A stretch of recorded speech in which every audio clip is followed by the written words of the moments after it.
Hello, complex analysis students. Today we're going to talk about the derivative. So I think you'll see that the definition of derivative that we have here in complex analysis is identical to the one that you had back in Calculus 1 or maybe your analysis class. So first of all, we are going to assume that our function f is defined on a neighborhood of the point z0 where we're going to take the derivative. So the derivative of f at z0 is the limit as z approaches z0 of f of z minus f of z0 over z minus z0. Now it's a little harder to motivate this definition of derivative geometrically like you might have seen in Calculus 1. I can't, this doesn't translate out to the slope of a tangent line or something like that. You could certainly interpret it as the rate of change because the numerator of the fraction is measuring how much the function is changing as a complex number, and the denominator is measuring how much the variable itself is changing as a complex number. So in some weird sense it could be a rate of change, but even then that's a bit of a stretch. So for now I would just say don't worry about trying to interpret it geometrically or in some physical situation, and we'll get to that a little bit later. But as you can see, it's the same kind of limit that you would have seen in Calculus 1 class for the definition of derivative. And just like back then, we'll say that the function being differentiable at z0 means that that limit exists. So it might be that you try to take that limit and the limit simply does not exist. Or maybe it goes to infinity or something like that. And then, of course, we can make a substitution and rewrite this limit as the limit as delta z goes to 0 of f of z plus delta z, I'll put z0 plus delta z, minus f of z0 all over delta z. So this is like your f of x plus h minus f of x over h definition from Calculus 1. It's not super hard to see how you get from one of these limits in blue to the other. You just make the substitution delta z is z minus z0. And notice that as z goes to z0, delta z goes to 0. It is an exercise in the book, which I think, if you don't want this to feel so wishy-washy, so this is an exercise I would recommend if you don't feel so good about that substitution there. Prove in general that when you're taking the limit as z goes to z0 of some function h of z and you get w0, that limit's equivalent to the limit as delta x goes to 0 of h of z0 plus delta x equals w0. This definition is given in terms of a single point z0. And like if you have two different z0 values, you have to evaluate two limits. But what you can do is just replace the fixed point z0 with just a variable z and do the same limit. And so when you do that, you get what we call the derivative function. And that would be the limit as delta z goes to 0 of f of z plus delta z minus f of z over delta z. Of course, it's the very same limit as before, just with replacing z0 with the variable z. So if we name our function f with another name, w, so we say w equals f of z, and if we let delta w be the difference, sort of the difference in the numerator, that would be your f of z plus delta z minus f of z, then we can express the derivative in the form limit as delta z goes to 0 of delta w over delta z, which evokes, the dw dz notation, right? So, and we will use that notation. So dw dz is the derivative function. Or you could call this df dw if you want. Df dz if you want. Let's see some examples of computing derivatives. I'm not going to do a ton of this because it's exactly like what you'd have done in calculus.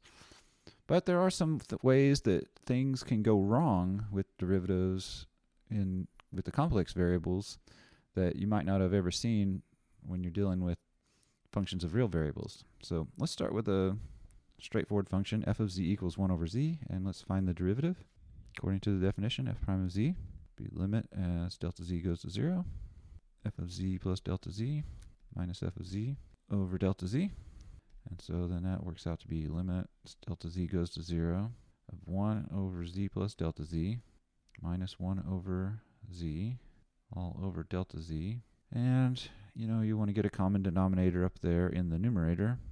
So I think I'll write this as 1 over delta z times, and then I'm going to get a common denominator between those two fractions in the numerator. So that would be z minus z plus delta z divided by z times z plus delta z. And you see that those z's cancel. And then after you cancel those z's, you can cancel the delta z's. And that'll reduce down to limit as delta z goes to 0 of, looks like you'll be left with a -1 in the numerator and z times z plus delta z in the denominator. And at this point you can evaluate that by direct substitution and you get -1 over z squared, just like you would have gotten back in calculus 1. So what you're going to see is that all the ways that you differentiate things in complex analysis is identical to how you would have differentiated it in calculus class. And this will go for all the functions that we later introduce, like when we introduce the exponential function, e to the z. Guess what the derivative will be? E to the z, right? That sort of thing. Derivative of a logarithm is going to be 1 over z. Now here's a function, f of z equals the conjugate of z.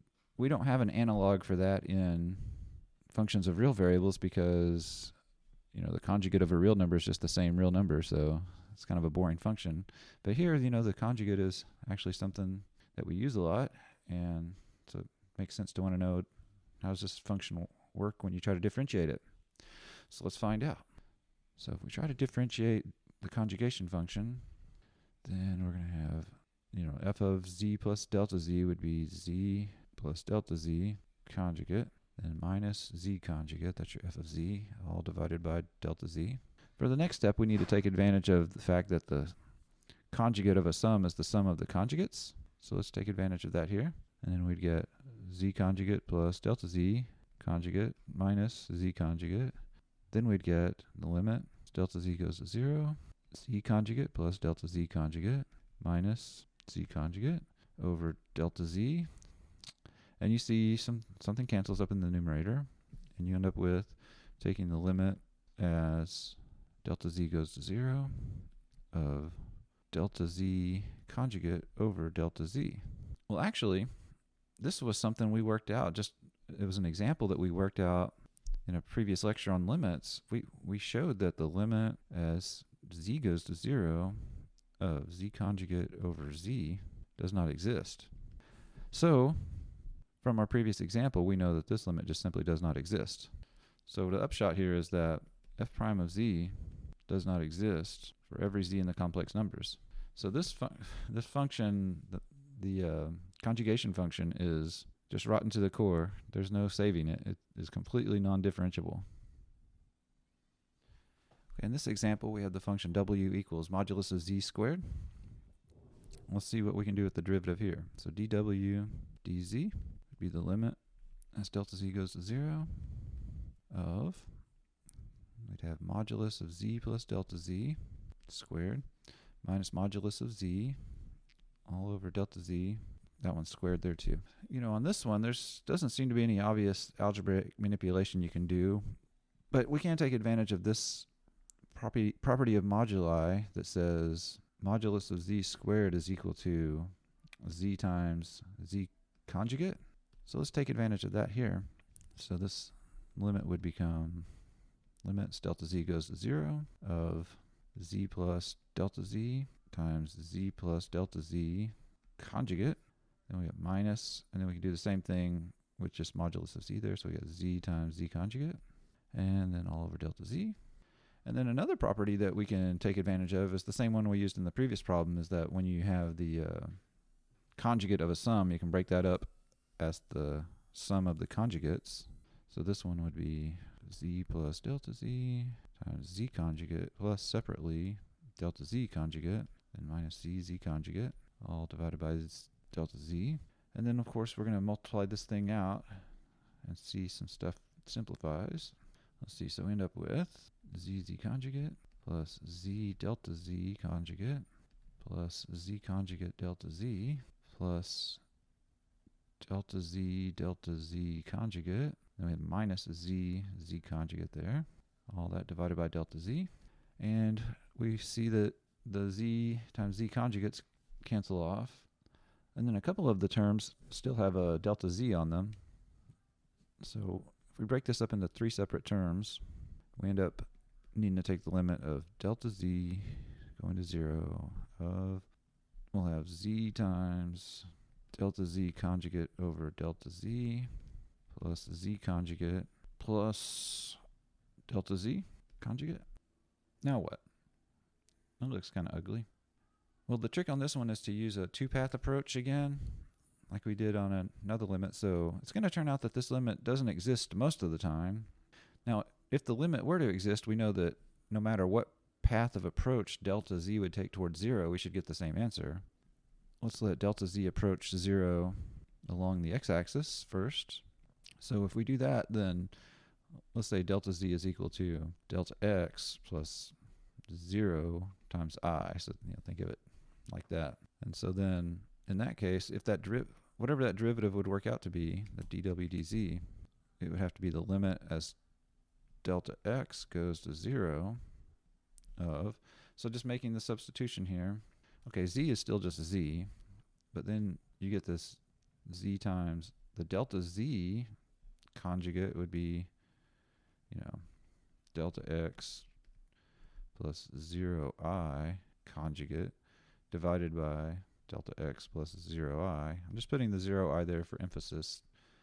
All I'm doing is substituting in here, right? And then I've got this plus z conjugate plus, then I've got this delta z conjugate, which again would be your delta x plus 0I conjugated. Well, the thing is, if your delta z is on the x-axis, when you conjugate it, it doesn't change it at all because the imaginary part's just 0 times I. If you negate that, it doesn't make a difference. And so you end up with just limit as delta z goes to 0 of z times 1 plus delta z, plus z conjugate, and plus then it's just delta x there. So that limit would be delta x is going to 0. And so letting delta x go to 0 there, you just end up with z plus z conjugate. Okay. Going along the x-axis, the derivative would have to be z plus z conjugate. Now let's see what happens whenever we let delta z go to 0 along the y-axis. So in this case, your delta z is going to be of the form 0 plus I times delta y. And so when you substitute this in up here for delta z, your derivative will become, let's see, taking the limit, it's going to be delta y is going to 0 now, and then z, and then delta z conjugate would be negative I times delta y, and then you got delta z is just I times delta y, plus z bar, and then plus delta z conjugate is negative I delta y there. And then of course you see that this expression simplifies quite a bit down to just, it'll be negative z plus z conjugate plus this negative I times delta y, and then this delta y goes to 0, that last term just disappears, and you end up with negative z plus z conjugate. All right, so here's the deal, as Biden likes to say. On the one hand, approaching along the x-axis, the derivative has to be this if it's going to exist. On the other hand, the limit has to be this. The derivative has to be both z plus z bar and negative z plus z bar. So if it has to be both of those two things must be equal. So we can conclude. So we must have that z plus z conjugate equals negative z plus z conjugate, which, rearranging you can see that the z conjugates cancel out there. So rearranging things a bit, you end up with 2z must be 0, or in other words, z has to be 0. So what we can conclude from this, w equals modulus of z squared is differentiable only at z equals 0. That's pretty strange behavior. I mean, usually if a function is not differentiable, it's at some isolated places. Or maybe, like if you think about functions of the real variable, maybe they're differentiable on some interval, -1 to +1, or maybe 0 to infinity or something like that. But just differentiable at one point, and then everywhere else it's not differentiable. That's very strange. It's hard to think of examples of a function of a real variable having that behavior. So some things we've learned about derivatives that are kind of interesting. From the very last example that we did, we learned that a function can be differentiable at a point, but not on any neighborhood of that point. So this function w equals modulus of z squared was differentiable only at z equals 0. Another thing you can observe from these examples a function's real and imaginary components can be differentiable at all orders, but the function itself not be differentiable. For example, w equals z conjugate. If we put z into the form x plus iy, this is x plus iy conjugate, so x plus I times negative y. So your component functions, u of x comma y is x, and v of x comma y is negative y.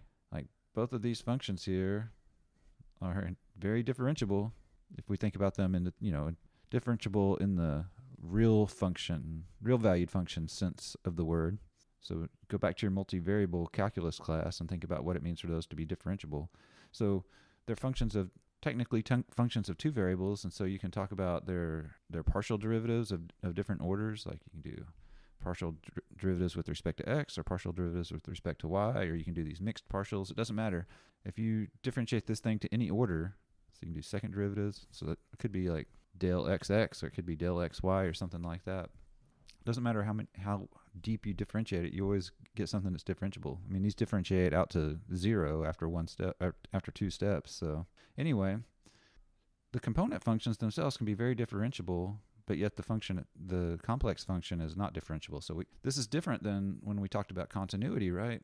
A function, if you wanted to determine if a function was continuous, all you had to do was look at its component functions, and if the component functions were continuous, then the original function was continuous. Not the case with differentiability. And also, we can see from this that continuity does not imply differentiability. I suppose either one of the previous functions would tell you this, but so w equals modulus of z squared. If you put that in terms of its x's and y's, it becomes the square root of x squared plus y squared plus 0 times I, and there's your function u of x comma y. And 0, very simple function, is your v of x comma y. And you can see both u and v are continuous everywhere, but w itself is not. But w is not differentiable except at z equals 0. So anyway, we certainly would not expect continuity to imply differentiability. That's not the way it worked in Calculus 1 either. But, you got to check these things in this new setting. So it's actually a theorem, in fact, that if a function is differentiable at a point, then it is continuous at the point. And the proof is the same proof that you might have seen in a Calculus 1 class. Let's do that real quick. So what we're going to do to prove this is look at the limit as z goes to z naught of f of z minus f of z naught. And we're going to show that this limit works out to be 0. If that limit works out to be 0, that would tell us that the limit as z approaches z naught of f of z is just equal to the constant f of z naught, which is the very definition of continuity at the point z naught. So if we can get this limit to work out to be 0, we'll have it. And then the trick is we want to use our differentiability at z naught hypothesis. So if we multiply this by a well-chosen one, the well-chosen one being z minus z naught over z minus z naught, like so. So that's just us multiplying by 1. And then when you look at the two chunks that are inside that limit, the fraction and then the other piece in parentheses, we know that we can evaluate both of those limits separately, because the first fraction's limit would be the derivative f prime of z naught, and the second part in parentheses would just evaluate out to 0. So this becomes limit as z approaches z naught of f of z minus f of z naught over z minus z naught times the limit z goes to z naught of z minus z naught, which is f prime of z naught, the first limit, and the second limit's equal to 0. So this works out to 0. So from that we conclude that the limit as z going to z naught of f of z minus z naught, f of z minus f of z naught, is equal to 0, and then that tells you that the limit as z approaches z naught of f of z is equal to just f of z naught, which is what it means to be continuous at the point z naught. So anyway, yeah, that's exactly the same proof you would have seen for a function of a real variable in calculus class, or maybe in an analysis class if you took that. So a lot of the techniques that you learn in a real variable calculus course or real analysis course, the same techniques work for functions of the complex variables. So that's kind of nice. All right, so then we have all of our standard rules of differentiation, just like we had before. So what's the derivative of a constant? 0, as it always was. What's the derivative of z? Just 1. So these first two things you can verify for yourself very easily using the definition of derivative. It's just you have to evaluate a certain limit, and it works out pretty quickly. We have this linearity rule that you can pull a constant multiple off of the derivative. So this third one here is we can pull c out. So c times the derivative. The fourth rule here is the power rule. So we have the ordinary power rule just like always. So derivative of z to the n will be n times z to the n minus 1. And right now we're stating this rule for just n in the natural numbers. But of course it'll end up working for any non-zero integer. Maybe it'll be one of your exercises to prove that it works also for negative integers. And then even you can extend it to like weird exponents. Like what if the exponent is like I or something like that? And it'll end up being the same rule. But that'll take a little while to develop. For now we'll just do integer exponents. And then we have the basic sum, product, and quotient rules. Then they're the same as the ones you learned back in calculus. So the derivative of f of z plus g of z is just going to be f prime of z plus g prime of z. The derivative of the product is going to be f of z, g prime of z, plus f prime of z, g of z. So same product rule you always knew. And the quotient rule is going to be the same as always. F prime of z, g of z, minus f of z, g prime of z, all divided by g of z squared. Okay, so that's great. You're not having to learn any new derivative rules here. Everything's the same. One thing you got to remember is replace z, or use z's instead of x's. And then we come to the chain rule, and that's the same as before too. So the derivative of g of f of z is g prime of f of z multiplied times the derivative of f. Of course, in all these facts here, we're making some hypotheses. In the chain rule here, we have to assume that the inside function is differentiable at z, and then the outside function g is differentiable at f of z in order for that statement to make sense. You know, for the three just above that, the sum, product, and quotient rules, we had to assume that both of the functions are separately differentiable for that stuff to be true.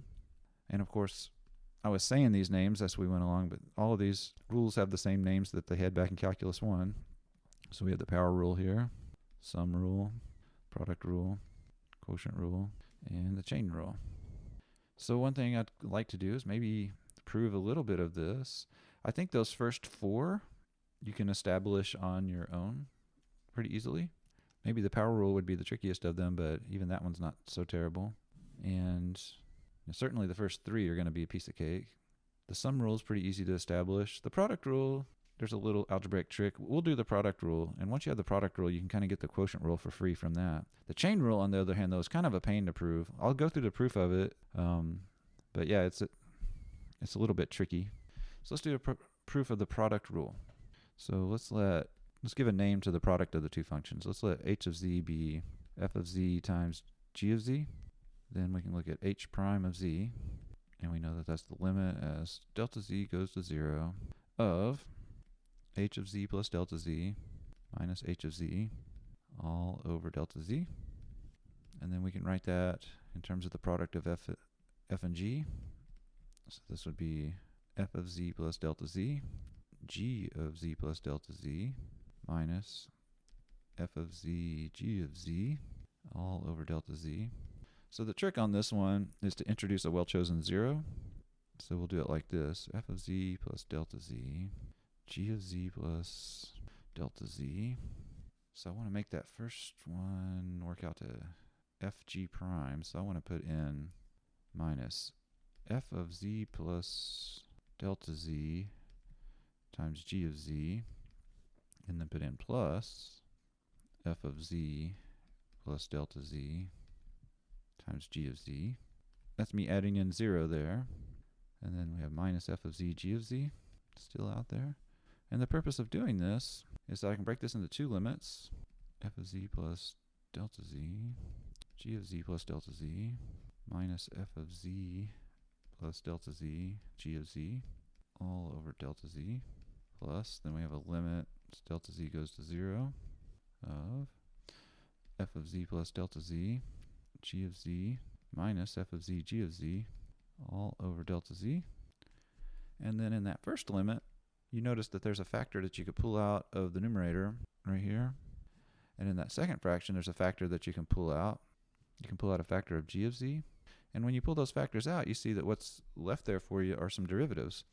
So let's do that. In the first one, you pull out the f of z plus delta z, and you'll have that's multiplied times g of z plus delta z minus g of z over delta z.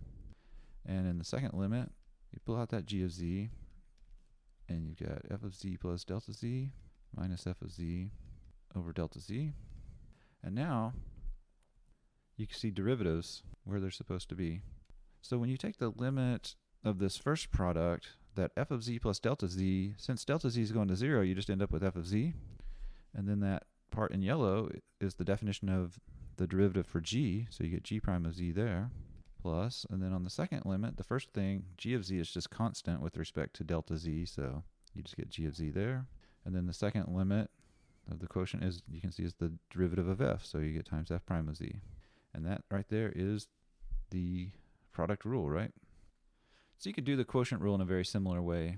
Or you could, for the quotient rule, you could think of it as f of z times g of z to the negative 1, and then use what you know about the derivative of something to the negative 1 and use the chain rule. But okay, so now proving the chain rule, it's a little bit of a bear. Let me show you why the proof of the chain rule is going to be as complicated as it turns out to be. I mean, it's not super complicated, but it's a little like mystifying, like the way that we go about it. But I think it'll make more sense if you would try to naively prove the chain rule. So what you'd kind of like to do, like, so this does not work. So I'm going to erase it all in a little bit. But like, this is what you'd like to work.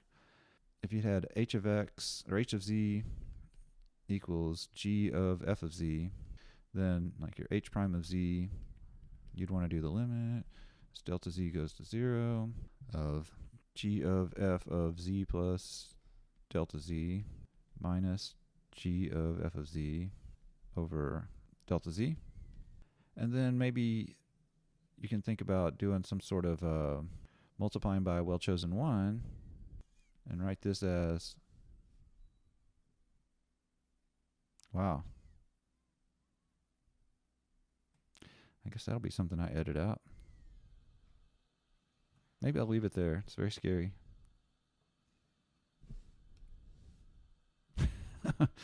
Okay, that kind of scared me. Anyway, so the idea is to sort of multiply by a well-chosen 1 in the following way. Like, you'd like to just multiply by f of z plus delta z minus f of z, and then have f of z plus delta z minus f of z in the top. So here I'm just multiplying by 1, the 1 being the difference of those f's, right? So this is the 1 that I multiplied by.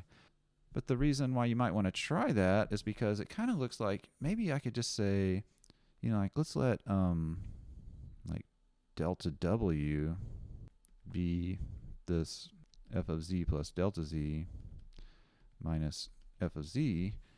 So it kind of looks like you're doing something like, and notice also that as delta z goes to 0, delta w also goes to 0.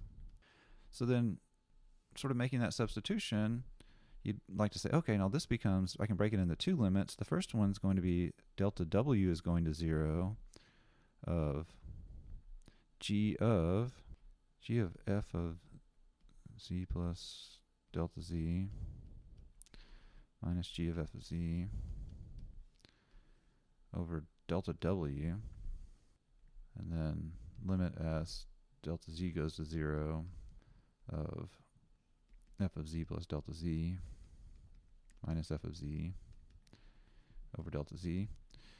Well, this isn't quite of the right form on the first limit, but you kind of get the sense that it's starting to look like it's kind of looking like this would be like g prime, and then where you're putting f inside of it, like that. And then this one over here is your f prime of z. I mean, maybe the delta w wasn't the right substitution to make. Maybe if you just kind of leave it like f of z plus delta z minus f of z, it kind of looks like g of like w minus, or kind of looks like a w plus a delta w minus the g of w, and then over like a delta w. So it's kind of looking like inside there. But, you know, it's kind of hard to make it work exactly. But the bigger problem is this. Even if you could somehow get the substitution just to work out just right, is when you look at this denominator, I don't have any guarantee that I'm not dividing by 0 here. When you're taking a limit, you know, you need some region around the point in question where you're not dividing by 0. So anyhow, I don't have any way to guarantee that, you know, like f could be a function that oscillates very rapidly and goes through 0 a lot, you know, infinitely many times as delta z goes to 0. So there's no way to guarantee that I've got some neighborhood of z naught where I'm not dividing by 0. So that's where this thing fundamentally breaks, is that you can't guarantee not dividing by 0. So you kind of got to toss it out. You want to kind of preserve the idea of it though, but you want to move the thing that you're dividing by here that might be equal to 0 out of the denominator somehow. And so that's the essence of the proof, is getting around dividing by 0. So maybe keep that in mind as we go through the actual proof of it. So let's do the real proof. Let's suppose f prime of z naught exists. Let's let, just to get things set up right, let's let w naught be f of z naught. And we also are going to suppose that the derivative of g exists at that point. Now, because of this differentiability, you know, g prime of w naught's a limit, right? It's a limit as w goes to w naught of this fraction g of w minus g of w naught over w minus w naught.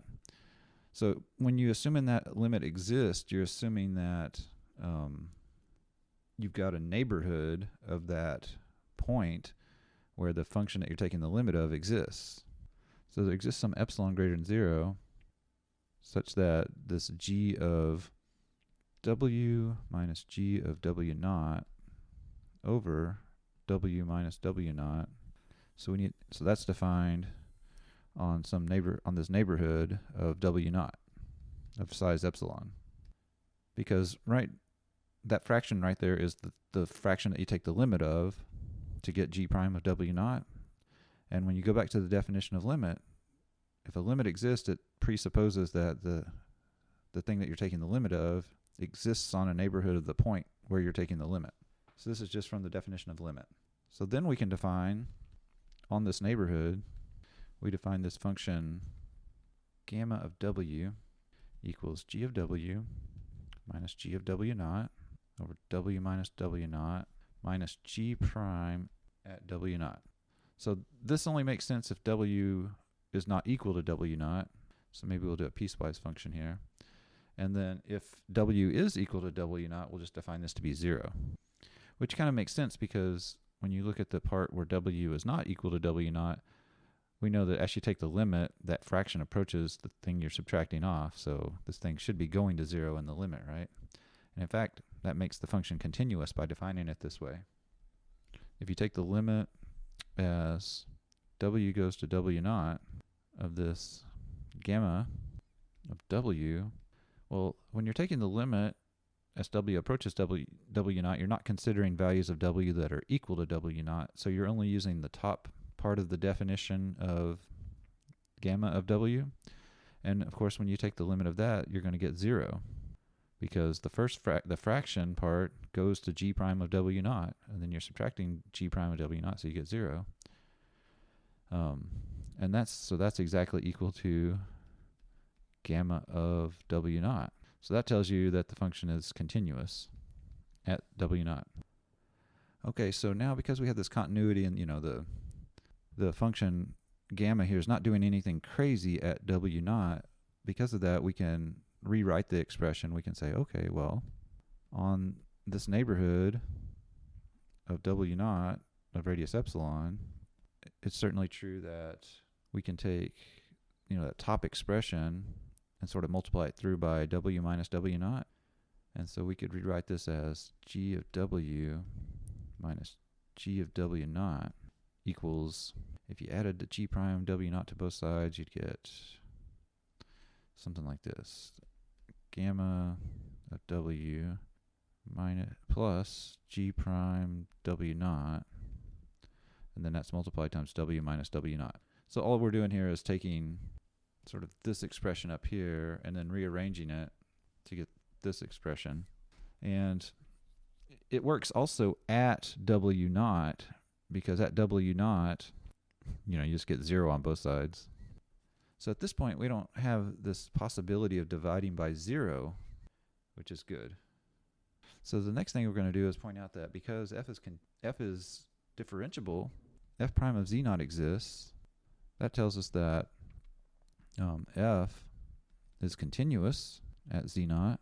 And then that in turn tells us that there exists some delta greater than 0 such that f of that neighborhood of z naught of radius delta is going to stay inside of this neighborhood of w naught of radius epsilon. That's just the alternate formulation of limit, right? Because w naught is the f of z naught, and we have continuity. And so anyway, this is just an expression of the limit of the limit as z approaches z naught of f of z equals w naught. This can be captured in this containment here. But the point is that what we're wanting to do is replace those w's with f of z's, and as long as we start with z's that are in that neighborhood of z naught, those will be examples of w's that we can use in that expression that the red arrow is pointing toward right now. So thus for z in this neighborhood of z naught of radius delta, well, maybe I should say it the other way around. For w in this f of n z naught comma delta, we can replace w with f of z. And so doing that, we get g of f of z minus g of f of z naught is equal to this gamma of f of z plus g prime of f of z naught times f of z minus f of z naught. And then, let's see, what do we have here? Well, we can divide this equation both sides by z minus z naught. We get g of f of z minus g of f of z naught over z minus z naught equals all this stuff on the other side divided by z minus z naught. So what do we have there? We have gamma of f of z plus g prime of f of z naught multiplied times f of z minus f of z naught over z minus z naught, with the stipulation here that our z naughts are delta close to z but not equal to z naught. And then, of course, I think you can see that the expression on the left, if you let z go to z naught, the expression on the left is exactly the definition of this. It would be the derivative with respect to z at z naught of g of f of z at z equals z naught. And on the right hand side, well, we already know what happens with that capital gamma function as z goes to z naught. That's the same thing as having w go to w naught. And we already decided that, that works out to be 0. So you end up with 0 plus, and then that's just a constant, g prime of f of z naught. And then that fraction over there, f of z minus f of z naught over z minus z naught, is exactly f prime of z naught. And then that's it. That's the chain rule. Ignore that 0 and you've got the chain rule. So the crux of the proof, though, was getting it to this point where we could do this bit right here. This was keeping us from dividing by 0, and was the way that we could change the variable w into f of z. Because before that, we didn't really know that if you had a w, is it an f of z? I don't know. Like the function might not be quite onto whatever w that we were talking about. So I had to do a little bit of this sort of using the definition of limit and continuity to get the neighborhoods lined up good enough so that you had a little neighborhood around w naught where good stuff was happening. All right. So that proof definitely is a little bit of a head scratcher, I think. You might want to spend some time thinking about it carefully on your own. I think I had to read it a couple times over to kind of figure out what the subtlety was there.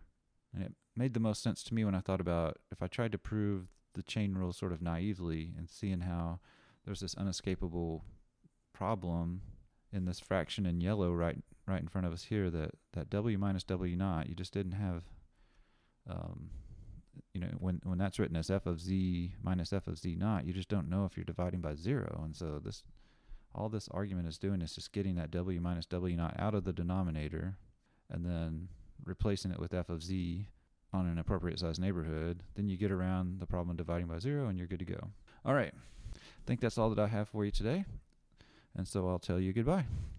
Goodbye.